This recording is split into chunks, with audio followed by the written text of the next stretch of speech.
Me up. And this one. All right. Recording in progress. I live to serve. Well,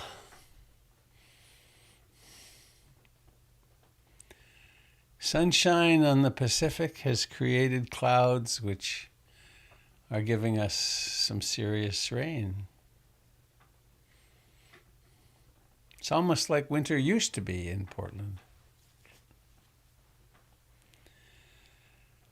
So, hello, dear friends. It is the 6th, I think, December the 6th, 2021, year 2 of COVID.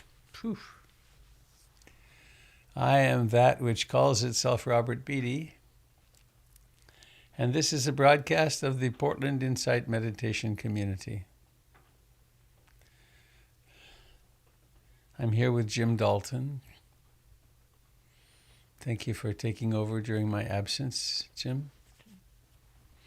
And thanks to Candle for teaching on Friday. I'm having tea with Candle this afternoon. Looking forward to that. So, I thought, I tend to forget my drum. But it's such a nice accompaniment to poetry. I came across this following little poem 25 years ago at least. I remember reciting it at a drug and alcohol treatment program where I was working. I was very anxious. I was really young. And it turned out that this poem coalesced a week or two of the inner work that happened in the group.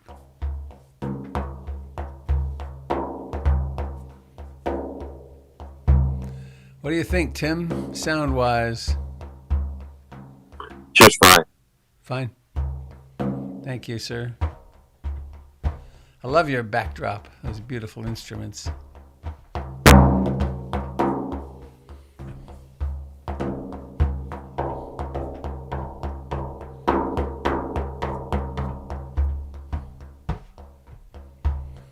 The small ruby that everyone wants.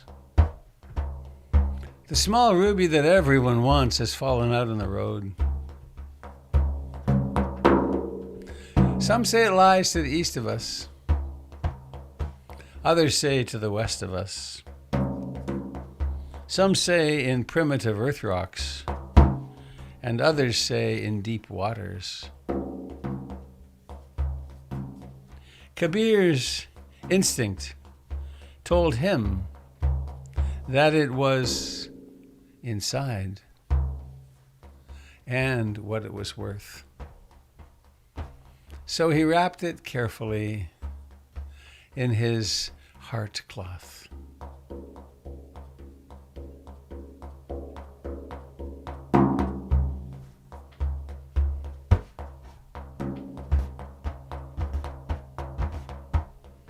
The small ruby that everyone wants has fallen out in the road. Some say it lies in wealth.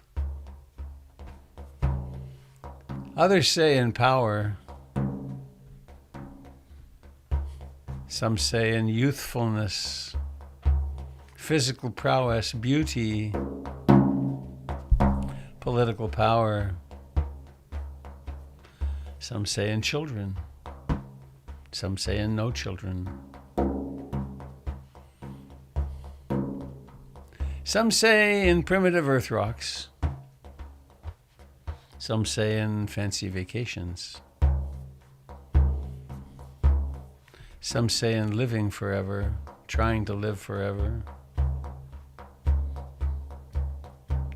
Kabir's instinct told him it was inside.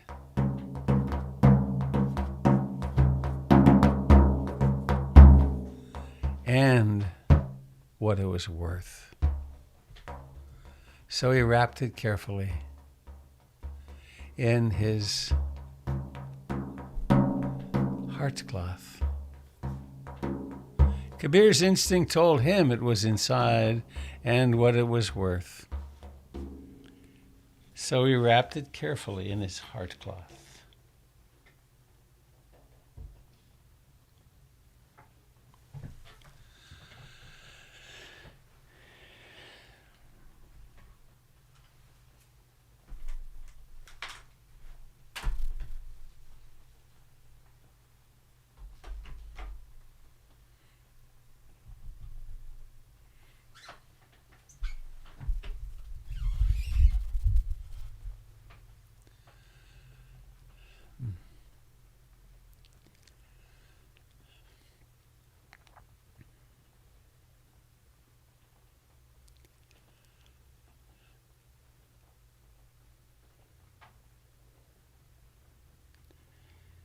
The seekers of awakening rise early. They travel through the darkness. They find their way they find their way home.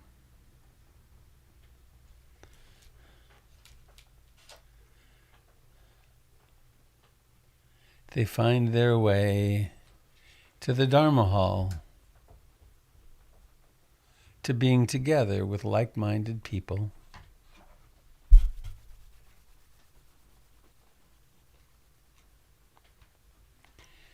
They find a comfortable place to sit upright.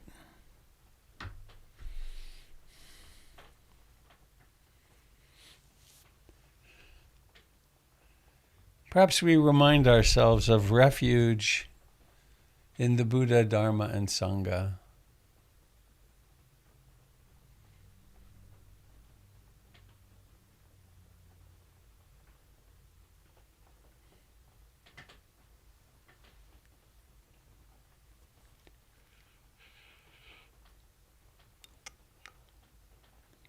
Refuge in being awake, in being present. Refuge in the Dharma, in the way things are, and in the way of practice. And refuge in the Sangha,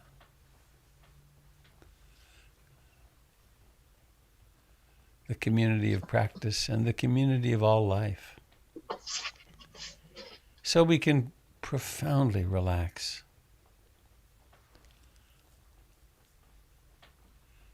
Life is as it is, and so we can rest in the present moment.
Each breath appears spontaneously out of no-thingness.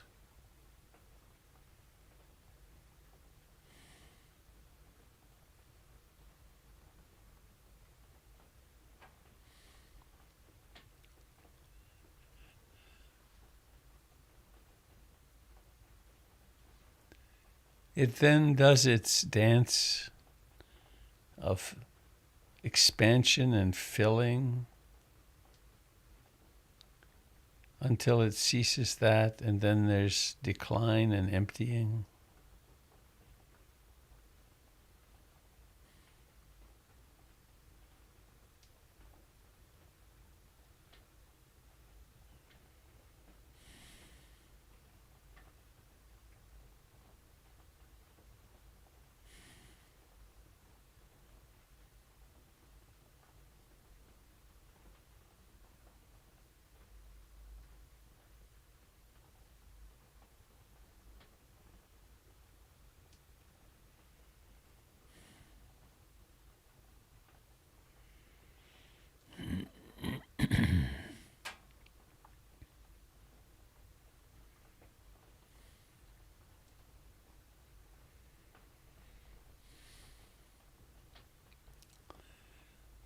There may be thoughts.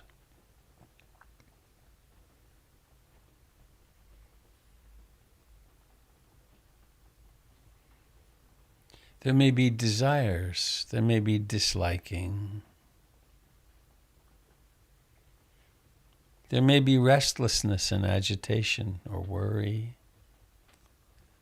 There might be sloth and torpor, sleepy dullness. There might be doubt. There probably is a mood of some kind.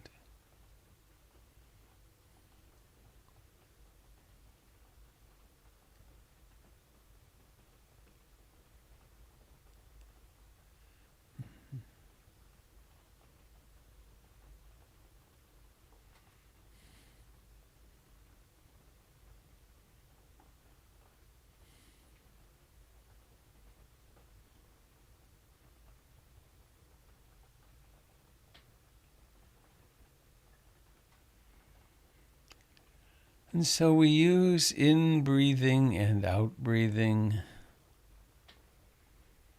as a sort of orientation point.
We are abiding in the present moment.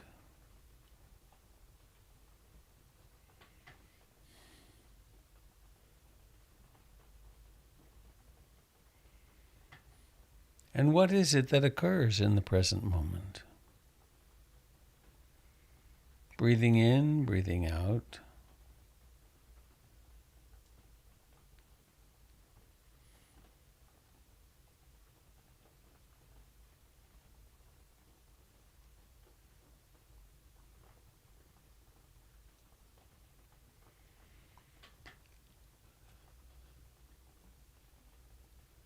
Is there a beginning to this moment?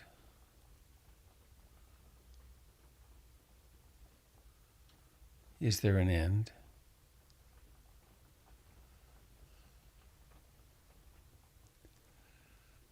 Or is there simply now?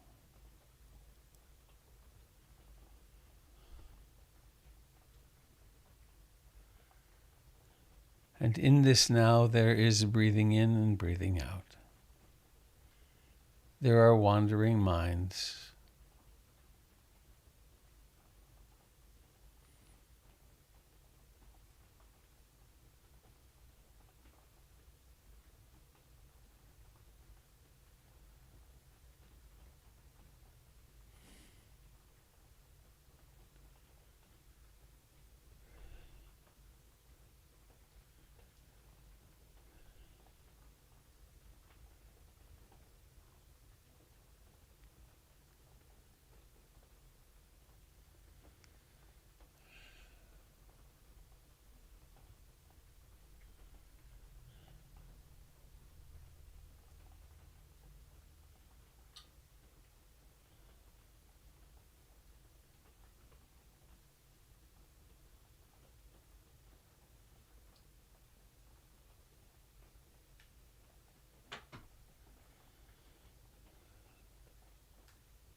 This moment is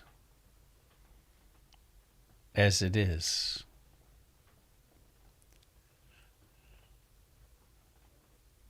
Our task is to awaken in it as it.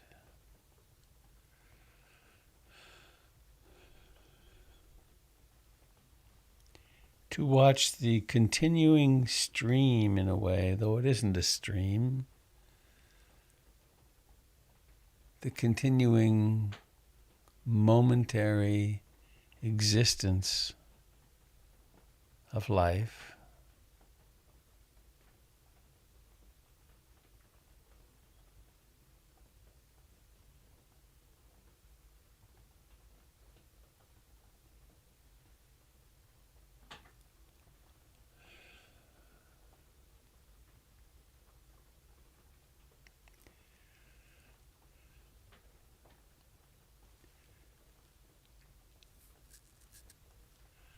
We can notice the falling into trances. There are sometimes storms of emotion, tsunamis of thoughts,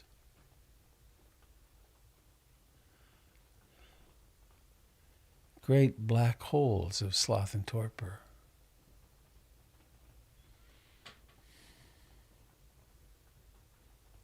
They all share the fact that they come into being and then they go out of being.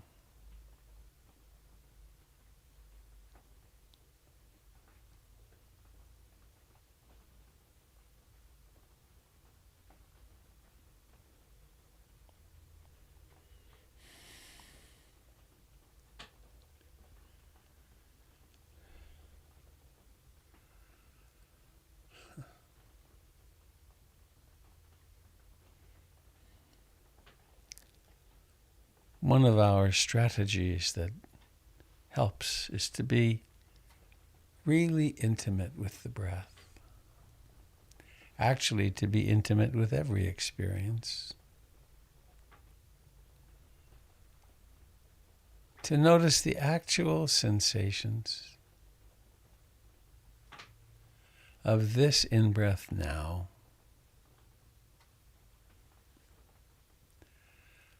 Of this out-breath now.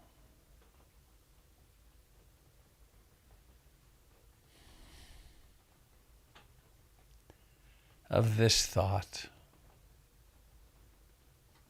Of this hearing. This sound.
Sometimes as we practice, as we sit,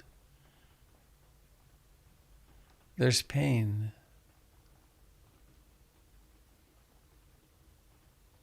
It could be a pain that's not been there before. Or there could be some chronic, ongoing, challenging pain.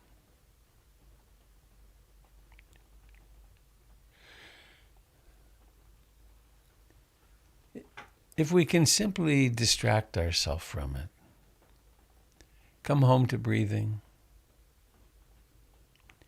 maybe recite some loving kindness practices, phrases in a way of practicing mantra. But sometimes the only possible route is in and through.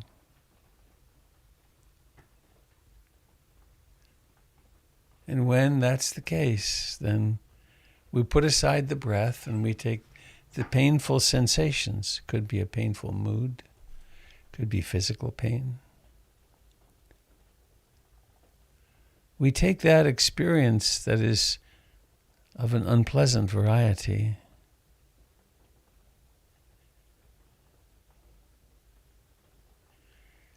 and we bring it to our heart, or we bring our heart to it.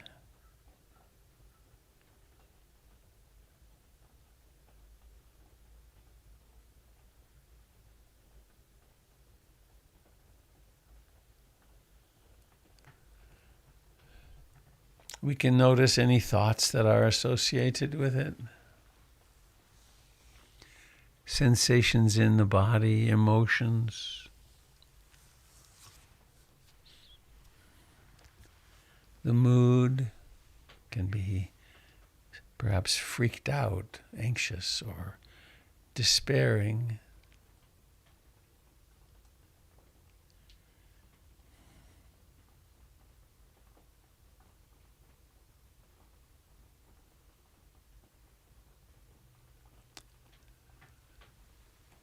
We turn with great tolerance and willingness toward the pain.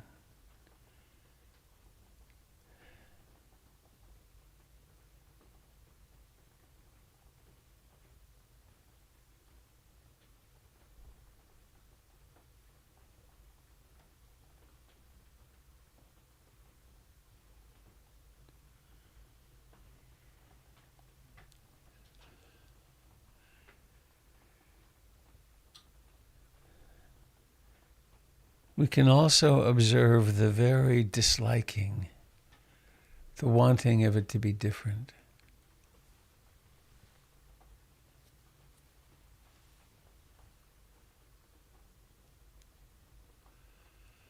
And sometimes when we embrace this very intimately, the dukkha goes out of the pain. There's the experience of quenching, the putting out of the fire of craving and therefore of the suffering.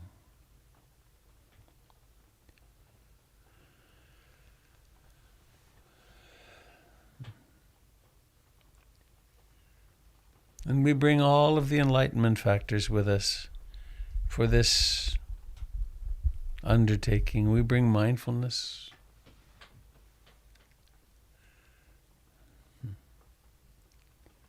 We bring curiosity for sure.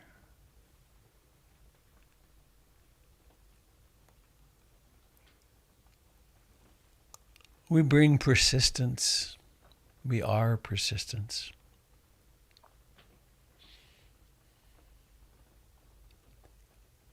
We bring concentration.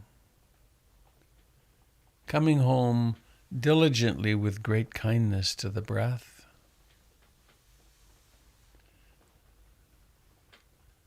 We bring tranquility.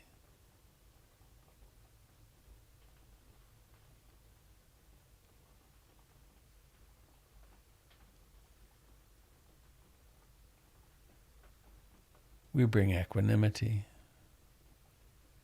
No matter what happens. No matter what happens. I will stay awake and present.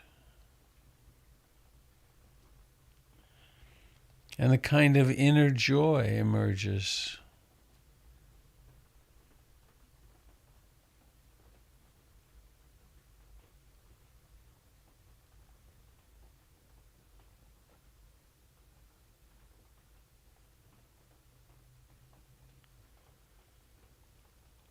Breathing in and breathing out.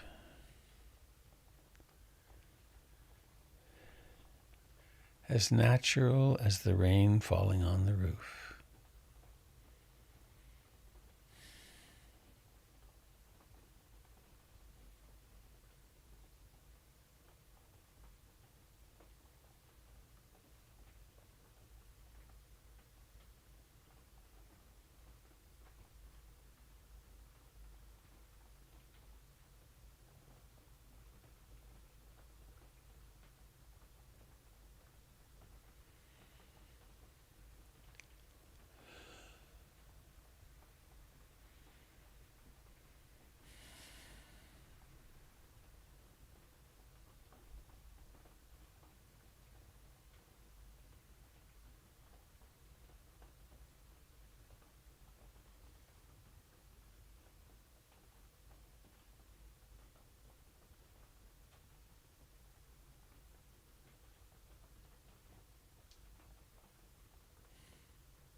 And so we rest back into the present moment.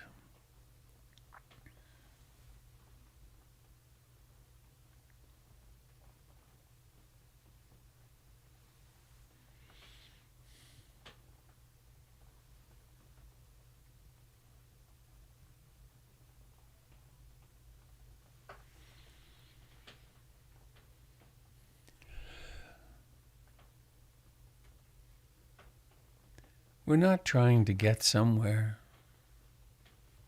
The there is here. and we already arrived.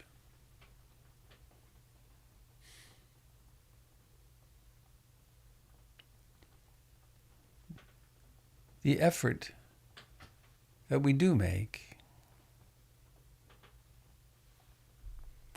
in the Theravadan Buddhist view of things is the effort to restrain unwholesome states. When the mind is wandering, when it's lost in emotion, with great kindness, love, sensitivity, we awaken to that.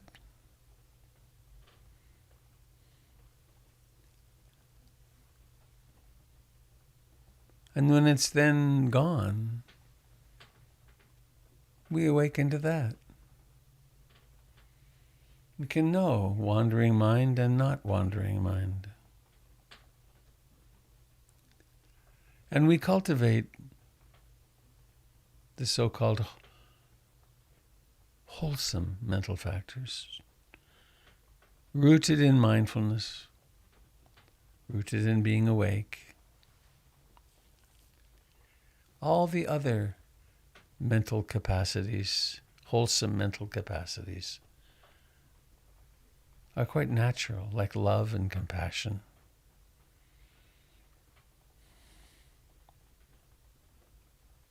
Like curiosity and energy or persistence, like joy.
Life is fundamentally unstable.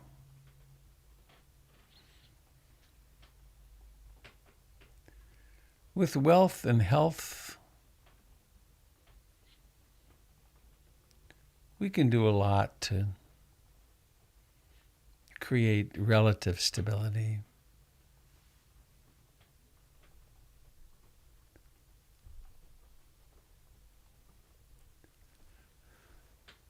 But the truth is that everything is impermanent and unstable.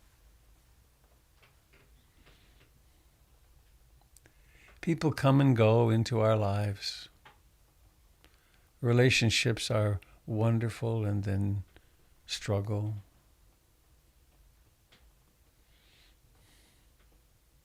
We can feel confident and secure and then insecure and concerned. We create for ourselves with the meditation an island of sanity.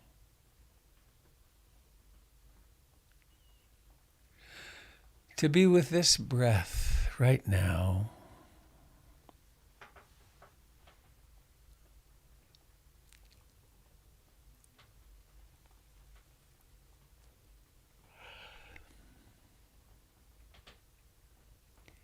And to recognize that we practice with friends of a particular kind. The Dharma friends.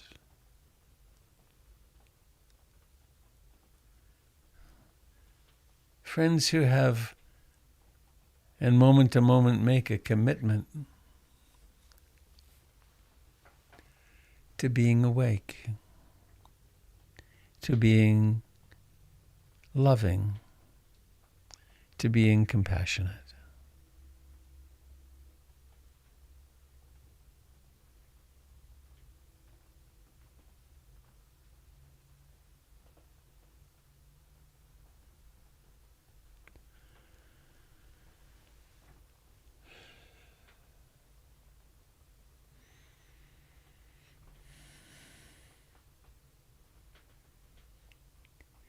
And it's very natural to experience increasingly the truth of our interbeing, that what we do to another, we do to ourselves.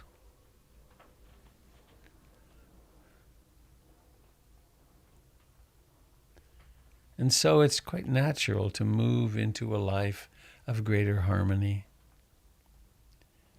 greater kindness, greater self-care.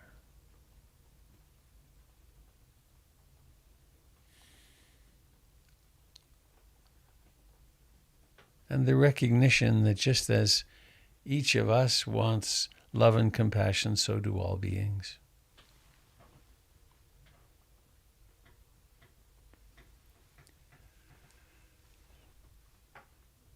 May all beings share in the merits of our practice. May our loved ones and most intimates be touched by the kindness of our practice. May our friends and relatives, colleagues, extended family,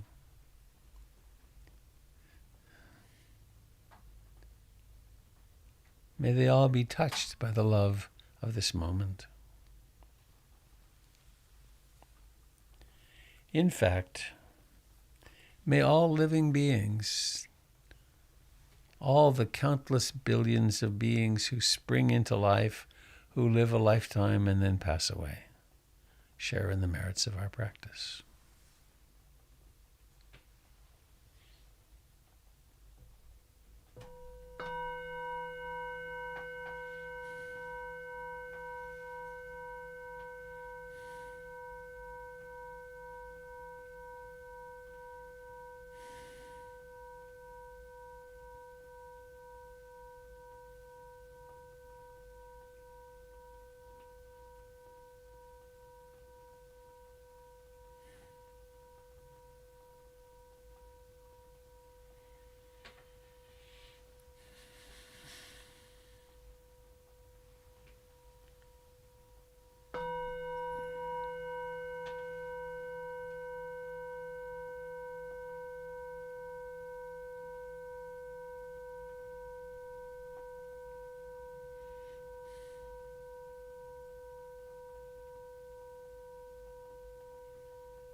Well, I am very far away from announcements, with the exception of this one, which is that tomorrow morning Jim Dalton, the exalted, beloved friend Jim Dalton, will be here at the helm.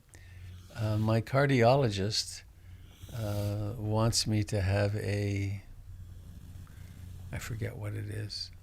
It's a fancy name. It's taking pictures of my heart.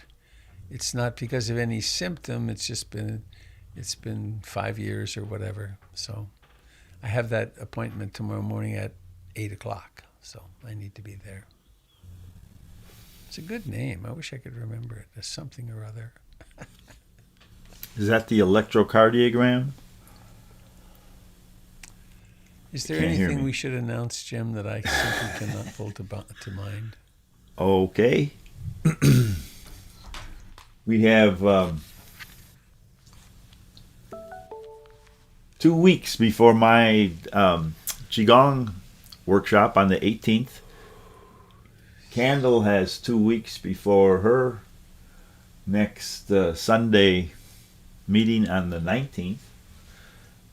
And I think that's about it. Thank you.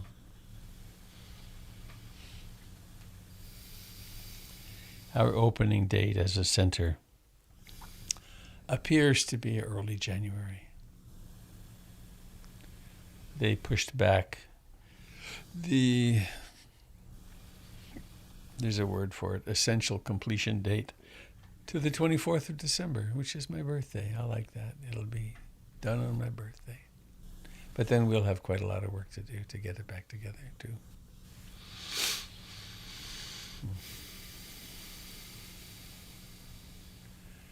Last week's look ahead, as they call it, had the door to the Dharma Hall going in this week, the external door.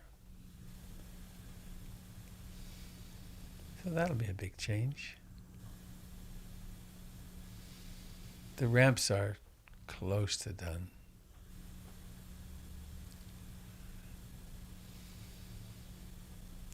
So,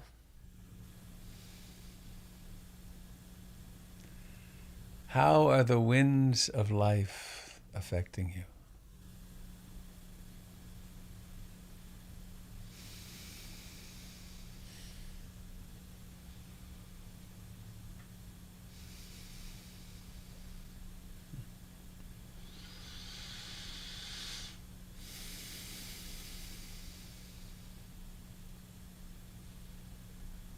Hi, this is Nicole. I haven't been here for a while. And I have to say, I've had stuff going on, so I haven't been able to come to these meetings. And so many of these other meditation meetings that I'm going to, they have us do all this imagery. And it's so refreshing, Robert. Thank you so much to just remind me to come back to now. And I was able to realize what a war in my head I've been having. And I was able to say, you can be friends. Everybody can rest. So I just want to thank you for having a real meditation that just teaches you how to be in your body. Thank you. Yay!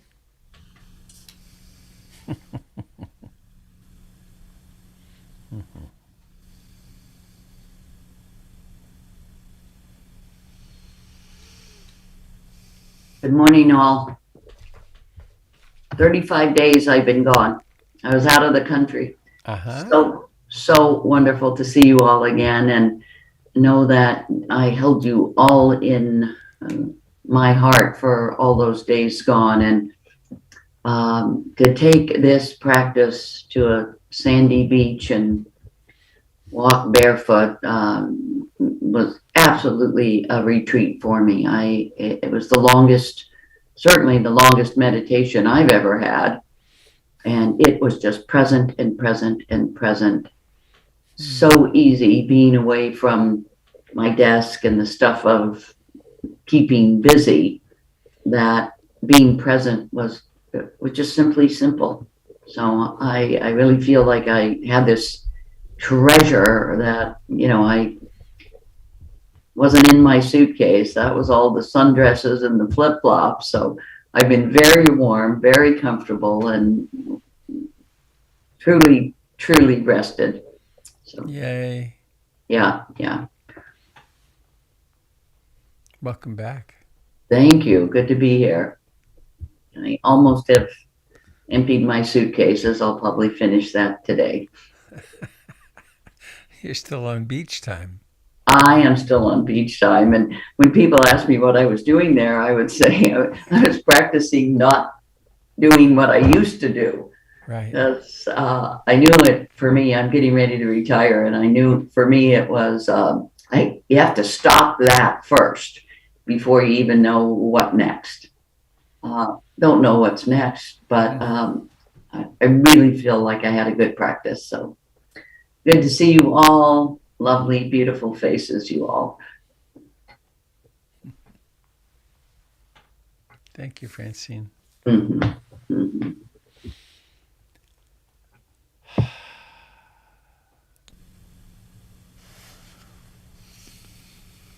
Good morning, Robert and Sangha. Going along with the same theme, I returned late last week from 16 days in Philadelphia with family I hadn't seen in a number of years, and particularly a sister who I'd been very close with when she was a child and early 20s, and then things fractured. But I remained very close to her family. So in any case, it was, I think, my need for connection and love, because I live alone, and my closest friends, two of them moved. The other has a neurological disease they can't diagnose, so she's very ill. So I've missed that. And I was so present. It was just so lovely. And my nieces, one by marriage, one my sister's child, took time off. I was with a 2.5-year-old who apparently continues to think I live there after 16 days. And a niece I am remarkably close with, a brother-in-law. I think this was me who changed, and it all comes out of this, by the way, being here all these months. Really enjoyed him for the first time in 40 years, saw all the fun stuff about him. And I just was present. Beyond that, after grueling 13 hours back from Philadelphia, of all places, I realized, I guess yesterday or the day before, that it's the past, which is remarkable, given that my family is always someplace else, and I'm here, and it already feels like a memory, but it doesn't diminish it at all. And I'm glad to be here, and I watched some of the reruns, as I call them, that I missed over the weekend. And I just feel these changes that I know have come from my desire for change, but so many of them are a surprise. And I want to thank everybody, all the teachers, and being amongst people who are models for me. So I'm back. Thank you. Hooray.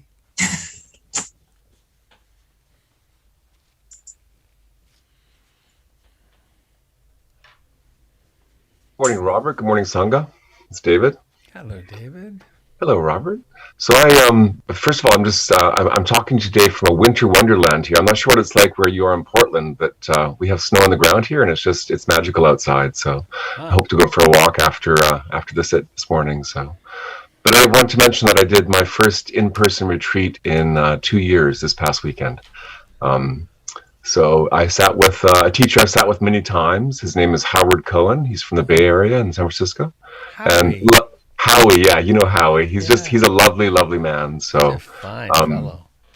Yeah, excellent teacher, and it's with a group at UBC that I've sat with many, many times. And it was just, it was my first. I wasn't sure what to expect with in person because I've been online now for such a long time. But it was lovely to have the energy of people around and get that kind of vibe happening. So it was really helpful and useful. So, but it's lovely to be back with all of you again and see your faces here too. So good morning to you all. So.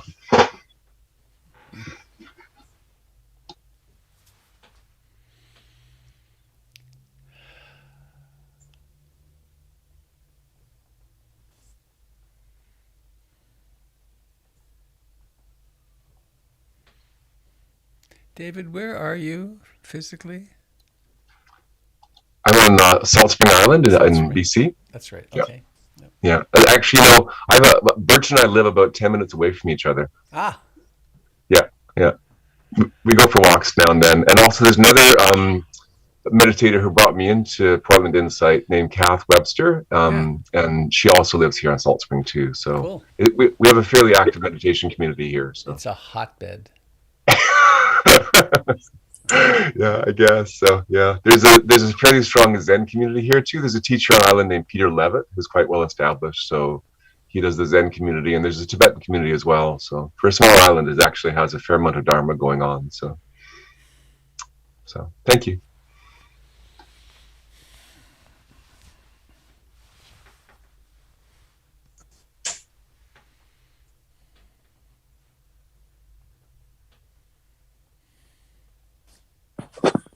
Hello, this is Anna. Hello, Anna. Hi. I wanted to share really quickly about my experience with a candle this past weekend. It was wonderful. It is the first time that I do a retreat, and even though it was online and for one day, it was such an amazing experience to just dedicate the time to do that. And candle was absolutely wonderful the way that she guided us through it. So I just wanted to share my appreciation and say thank you for doing this work. I will tell Kendall you spoke of her this morning in glowing terms in gratitude. Thank you.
Sherry, it would appear you're in the winter wonderland too. That's your little pond out there, isn't it? Yes, it is, Robert. It started snowing last night and we got a real dump. It's quite early, actually. Look at that. And I have a little hummingbird on a branch out there. I must go out and see if the syrup has frozen. It's the first winter I've ever continued to feed the hummingbirds, the Annas. There's a couple of Annas that are here.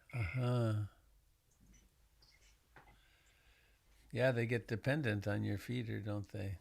Yes. Oh, look at that. Yeah, that's a dump. Huh. The roads, it must be a little difficult getting to your house now. Can you get out? I won't even try. Yeah. There's a Facebook, Quadra Facebook. And there was a fellow that works at the grocery store just put something on this morning early and said, don't bother going. It's just slippery and icy and deep. Yeah, that hill would be bad. But it's going to turn, as it always does, it'll turn slushy. Yeah. And warm up in just a couple of days, and then it'll be a real mess. But it's beautiful right now. No danger of fire. No. Complete safety from fire. Yes.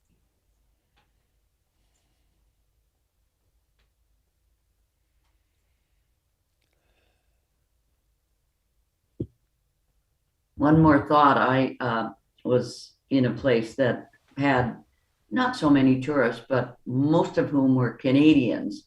And I have a new appreciation for the Canadians, just easy and friendly and unassuming. The first group I met, they just basically took me in and said, we're your new best friends now. And till we leave. And it was kind of like that with all the Canadians. So good on y'all.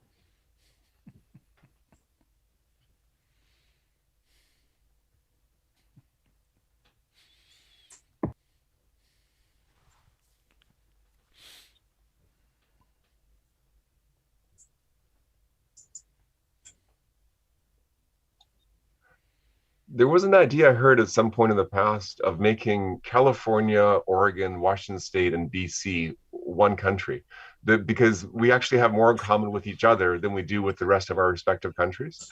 So I think they were going to call it Cascadia. I think it's a great idea, actually. So because when I go down to Washington State or Oregon, there's lots in common. So it feels very familiar to me. So there's slight differences, but little ones. Well, Canadians know they're superior to Americans. That's one deciding characteristic. It's a part of the Canadian identity. He said as a Canadian. I had my Canadian passport out for that comment.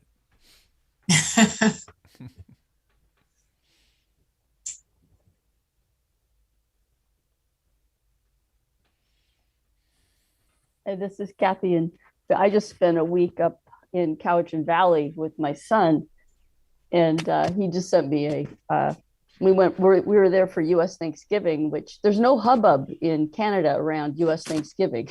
It was kind of funny going to the stores, shopping, preparing. We had Thanksgiving dinner with 12 people in this beautiful setting, and he sent me a photograph yesterday, I guess, of the snow at their house. And it's just magical. Anyway, it was a really heartwarming and lovely experience to be there.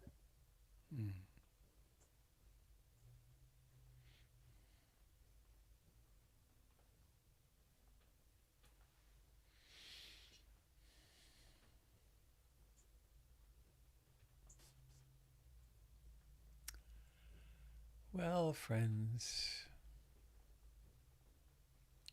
anything else anyone would like to share before we end for today?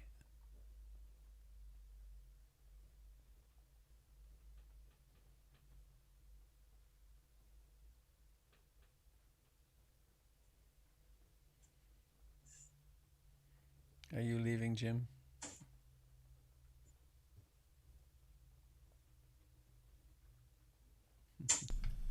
Yes, I'm off. I'm assigning you the duties.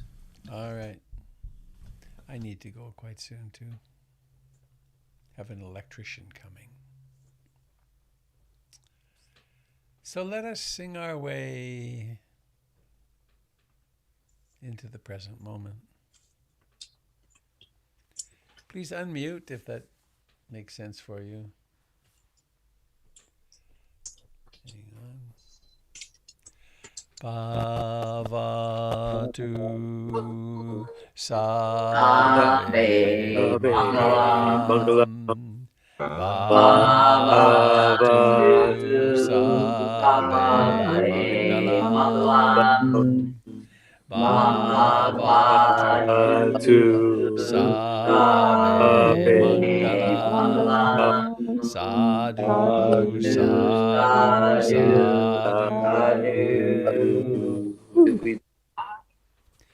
Have a lovely, safe day, dear friends. Mindfully greeting each moment. Thank you. Be well, lovely Sangha. Thank you, Robert. Thanks, Robert. Thank you. So glad to see all your faces. I had. Welcome back. Enjoy. Eileen. Bye. Thank you, Robert. Yeah, Bye. tomorrow. Bye, Tamara. Bye. Here Have a we good go. one.